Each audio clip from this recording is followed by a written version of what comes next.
This is the book of Hebrews chapter 13 and verse 1. It says, let brotherly love continue. Now, Paul is reminding us of something that we already know. Paul is reminding us to let brotherly love continue. Now, he's reminding us this because sometimes you'll forget to show that brotherly love. You know what I'm saying? Especially when you out and about in the world. When we out and about at the grocery store, the laundromat, we may go to the to pick up some carpet, Home Depot, wherever we go. We may be in a damn theme park. You forget to show that brotherly love. Now, Paul is reminding us to remember to continue to show that brotherly love, meaning continue to keep that same energy of that love that you learned from reading the laws and commandments. Continue to show that love, right? Now, there's a few reasons why you should continue to show that love. When you read verse 2, it says, be not forgetful to entertain strangers, for thereby some have entertained angels unawares. You see that? So, the Most High may send his messengers down to see if you really about the laws, if you really showing love, he gonna test you. The Lord is gonna send his angels down, his messengers, his angels. They gonna come down as mortal men, and they gonna check on you to see if you gonna show that brotherly love. That's why Paul is reminding us to continue to show that brotherly love, because you never know who you talking to. You know, a lot of people don't know that. Our people don't know that the Lord, he checks upon us, you know what I'm saying, with different men. You may run across people that just may seem like a normal person, but the Lord sends his angels down to check on you to see if you're going to show that brotherly love, right? In verse 3, now this is another reason why you should show brotherly love, right? It says, remember them that are in bonds, as bonds with them, and them which suffer adversity, as being yourselves also in the body. So remember, our brothers are suffering just like we are. Our brothers are going through the curses just like we are. Although we have the knowledge of the scriptures and how to break the commandments, we have to continue to show that brotherly love, because our brothers, they don't know the commandments. You know what I'm saying? When you out and about, our brothers are suffering the curses of Deuteronomy 28 and 54. You know, hating your brother, we'll get that.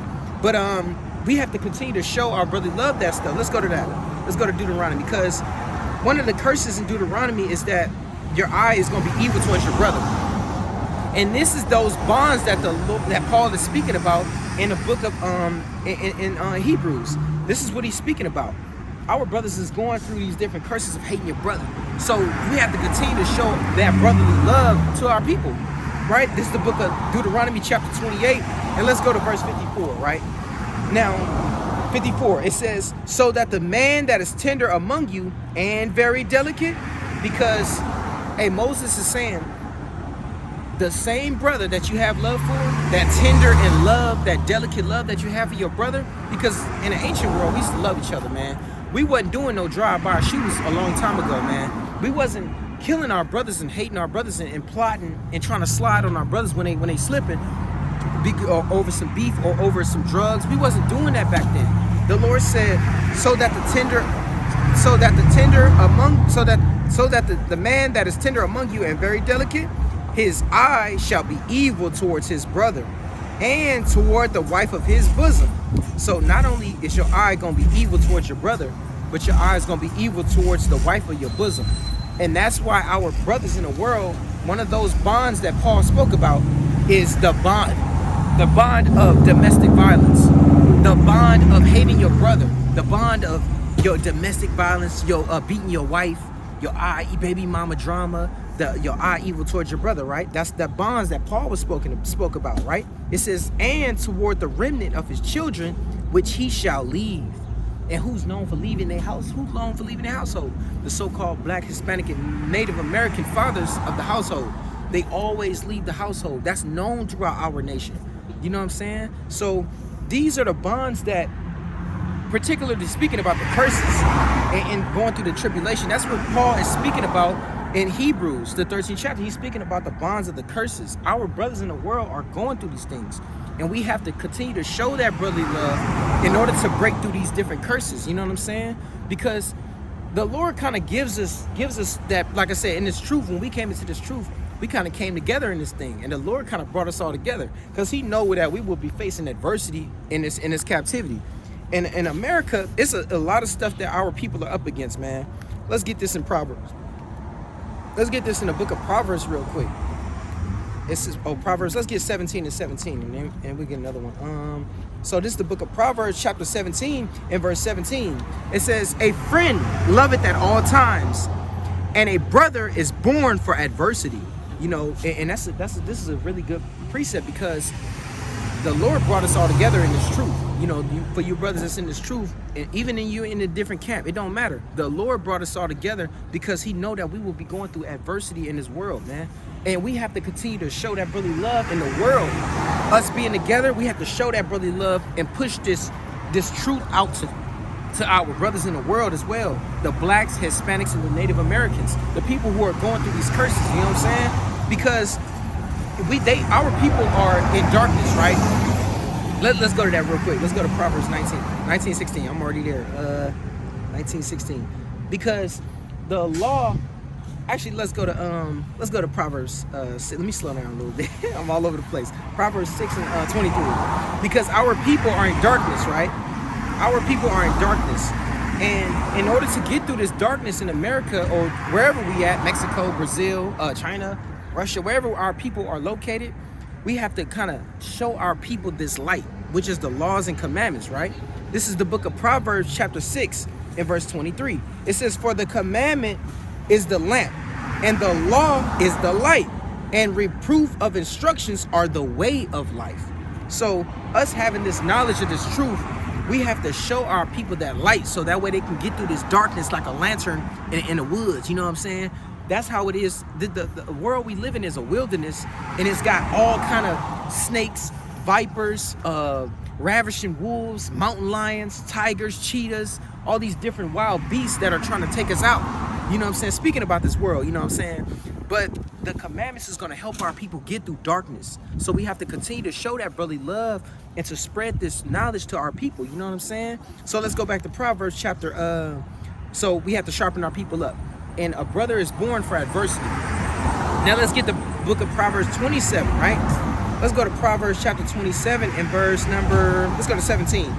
And this is going to sharpening up our people. When you see your brothers out here, we have to sharpen our people up. You know what I'm saying? Even when they low in the spirit, we got to sharpen our people up. Hey, brother, how you doing? You all right? What's going on? How your day going? How was your week? What you did for the weekend? You know what I'm saying? You got to kind of engage with our people, right?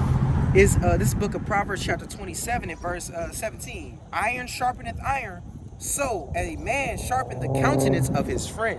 You see that? So we have to sharpen our people up, man. Hey, because of the curses, there's this tension of beef and violence and fear of our people. You know what I'm saying? So we have to sharpen our people up and kind of break that. We got to break that ice. That's what I'm getting to. We have to break the ice with our people. Sometimes when you walk in a room, it's automatic funk. When you see our people, it's automatic beef. It's like, what this nigga looking at? What he looking at? What he looking at? Why is he looking at me like that when he come in the room? And that's because of the curses, man. We never was like that before.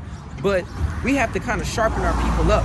Iron sharpeneth iron, man. So when you get around our people, you know, check on your brother. Hey, man, nice shoes, man. Sometimes you got to break that ice. Hey, man, nice shoes. How you doing, man? What's going on? Where you from? You know what I'm saying? What you going through? How's your week going? You know, check on our people and sharpen our people up. And most importantly, you know, share this information with our people, man. You know, this information is not like no other, man. When our people hear this word, it hits their spirit, man. And it heals them. It brings them back to life. You know what I'm saying? In a spiritual manner. You know what I mean? We're literally raising the dead. You know what I'm saying? When we tell our people about this truth, let's get this real quick in John. Because the Lord said, "The words that I speak unto you, they are life in their spirit." Watch this. Let's go to John chapter. John chapter 6 and verse 63. It says, "It is the spirit that quickeneth." Meaning it's the spirit that quickeneth. That word quickeneth means to come back to life. It's the spirit that comes back to life, right? It says, "It is the spirit that quickeneth. The flesh profiteth nothing.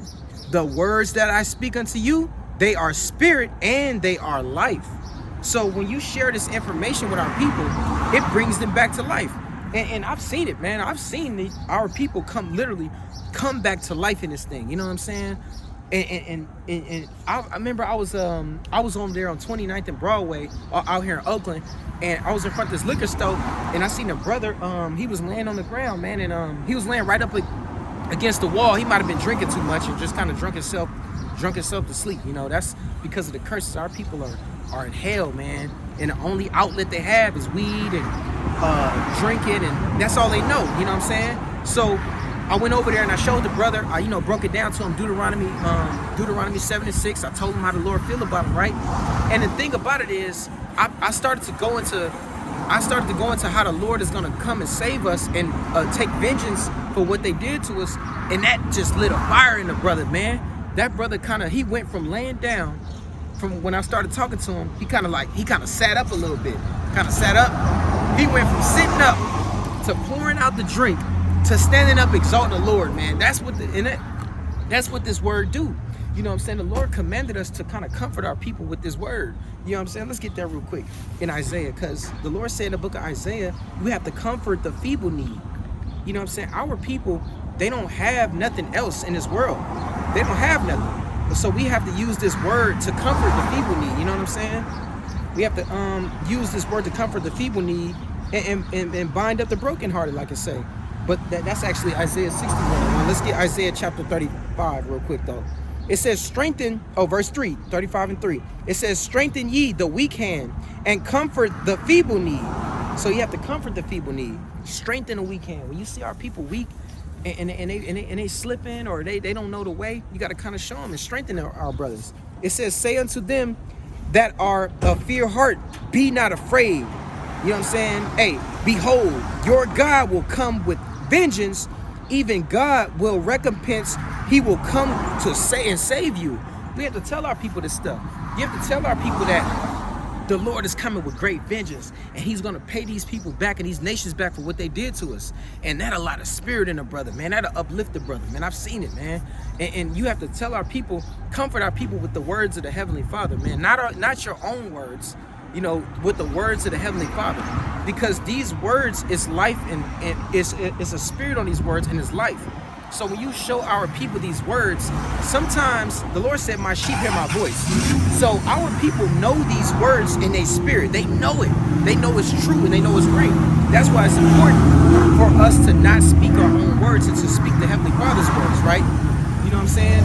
Now, there's a particular time where you got to exhortate your people. You know, you may not have the scriptures, and you got to exhortate your people, man. Like during the time of Maccabees. Let's get that Maccabees, because man, our forefathers, man, when we went to war, our people were exhortated through Mattathias' sons, man. Let's get chapter 3, man. Let's get that account. You know what I'm saying? Hey, First Maccabees chapter 3, right? Let's start at verse 16. Let's start at 16. Now, this is during the time of the Greeks, when we were being Hellenized and we were forced to keep the laws, but the Lord raised up Judas Maccabees to kind of help us get through these things, to go to war against the heathen, man.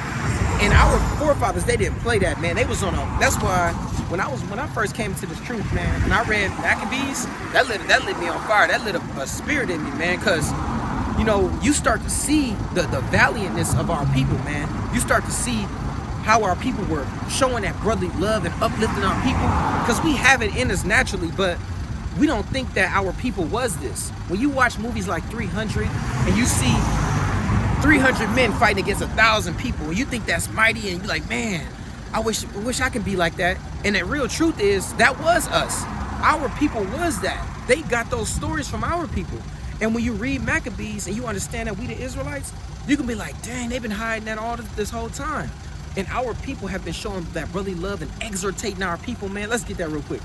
This is the book of First Maccabees chapter 3 and verse 16. It says, and when he came near to go up into Bethlehem, Judas went forth to meet him with a small company.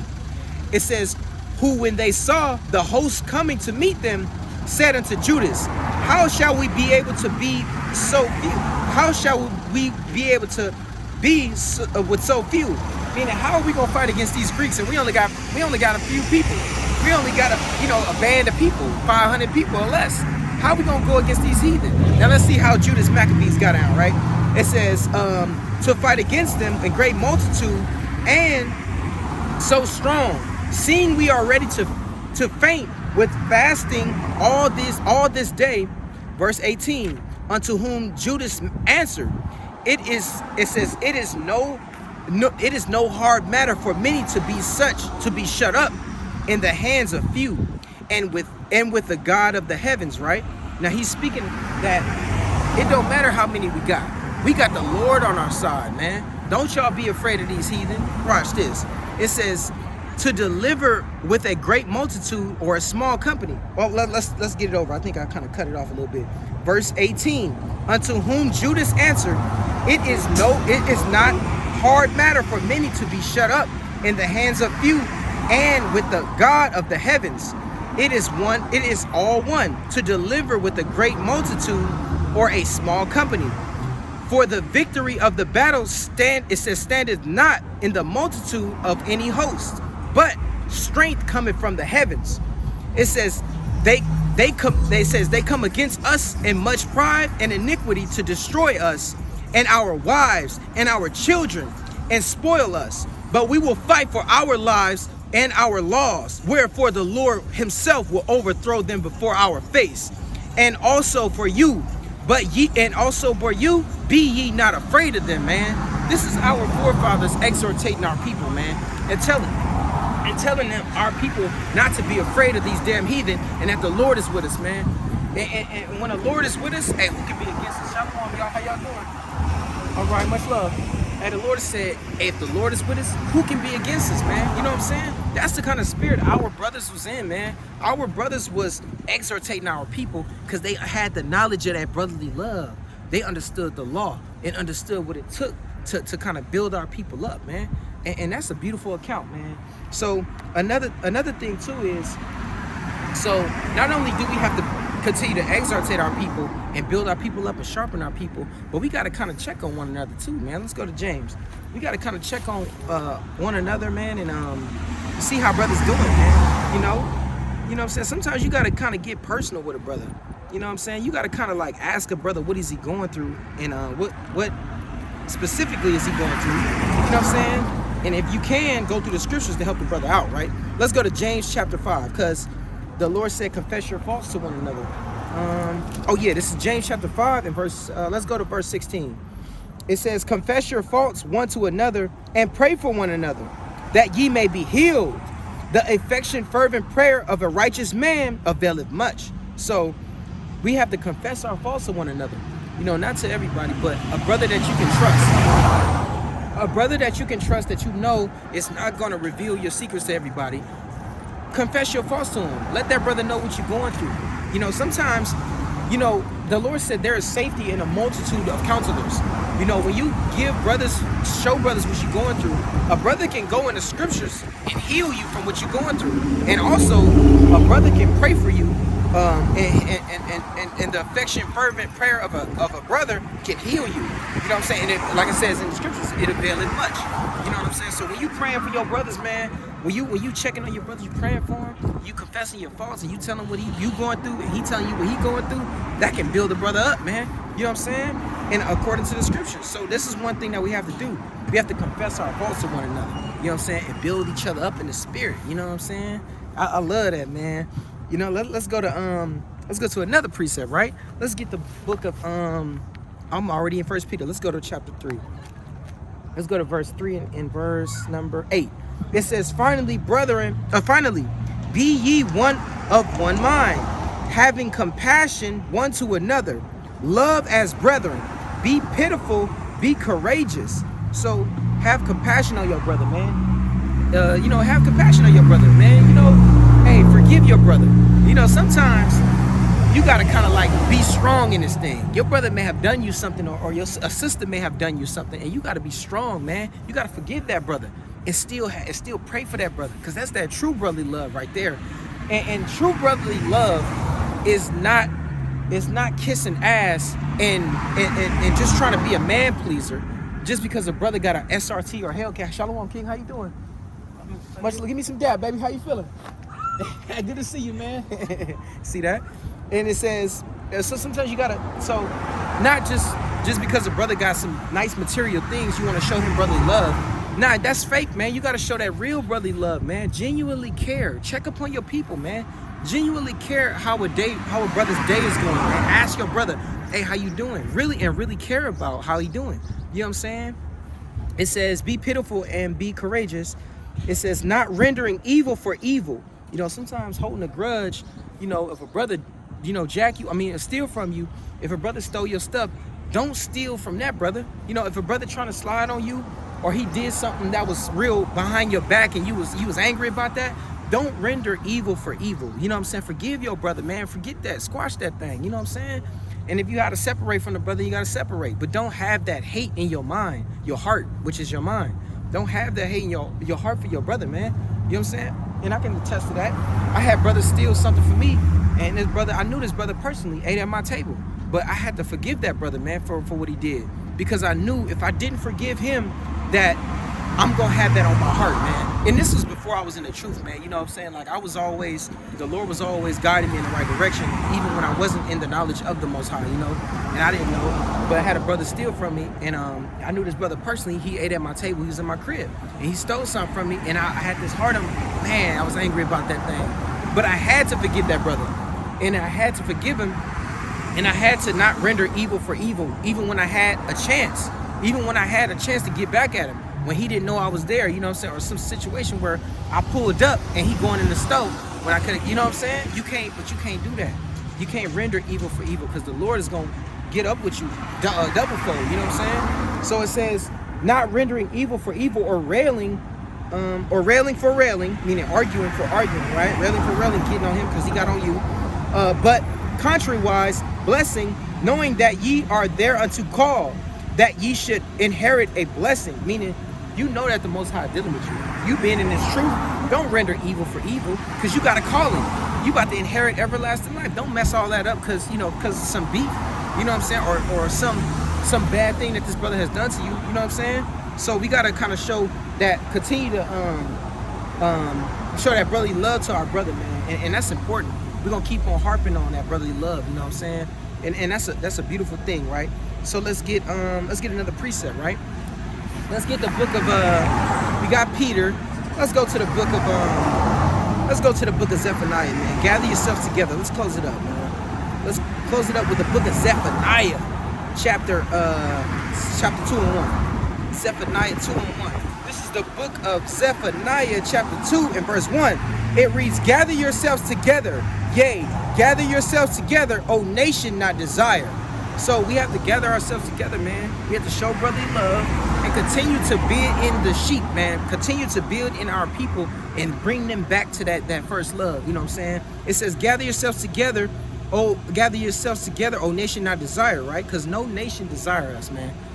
The blacks, Hispanics, and Native Americans are the most hated on the earth.